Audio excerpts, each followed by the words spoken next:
Le mal de dos est une problématique très répandue au sein de la population.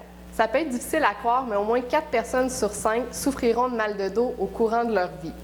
Le siège de douleur le plus fréquent se retrouve au niveau lombaire. En fait, c'est à cette région-là qu'il y a le plus de compression et qu'il y a le plus de contraintes mécaniques lorsqu'on effectue des mouvements. La capsule d'aujourd'hui, en fait, vous présente différents exercices pour limiter vos inconforts au dos, que ce soit au travail ou dans votre quotidien. Alors, le premier exercice que je vous présente, on peut le faire en position assise ou debout. Donc, si vous travaillez, par exemple, à un bureau, vous pouvez l'exécuter en position assise, mais si vous avez l'occasion de vous lever, c'est encore mieux. Donc, très simple, on effectue une simple flexion de la hanche de façon à ramener le genou vers soi. Et évidemment, on le fait des deux côtés. On peut également effectuer ce même exercice en position debout, donc simplement ramener le genou vers soi.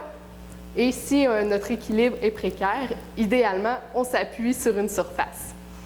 Deuxième exercice, encore une fois, on peut l'exécuter en position assise ou debout.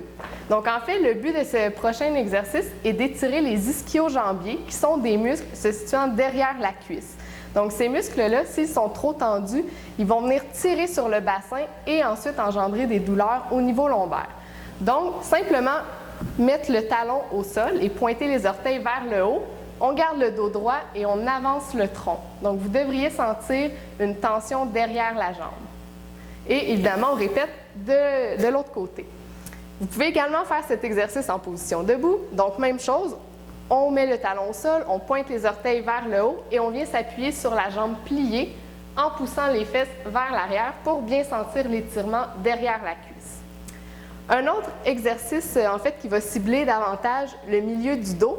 Donc, en fait, on se positionne, pieds environ à la largeur des hanches, légère flexion au niveau des genoux. On vient saisir les mains et on vient pousser vers le haut. Donc, on devrait sentir au centre du dos un bon étirement. Maintenant, pour cibler davantage le haut du dos, on va venir faire en fait une auto-accolade. Donc, on vient saisir nos épaules de chaque côté et on vient fléchir le cou. Donc, à ce moment-là, on va étirer la région cervicale et le haut du dos. Finalement, dernier exercice, celui-là va en fait servir à venir tonifier et augmenter l'endurance au niveau des abdominaux et des muscles lombaires. Donc, en fait, vous pouvez faire l'exercice à l'aide d'un mur. Donc, ce n'est pas un équipement très dispendieux à trouver. En fait, on va venir appuyer les avant-bras sur le mur et on va venir en fait reculer les pieds et on va maintenir la position le plus longtemps qu'on peut pour augmenter notre endurance. Si cet exercice devient trop facile, vous pouvez même l'exécuter au sol. Donc, l'idée est de positionner les avant-bras sur le sol et en fait positionner le bout des orteils pour se maintenir en position. Alors sur ce, je vous invite à aller bouger.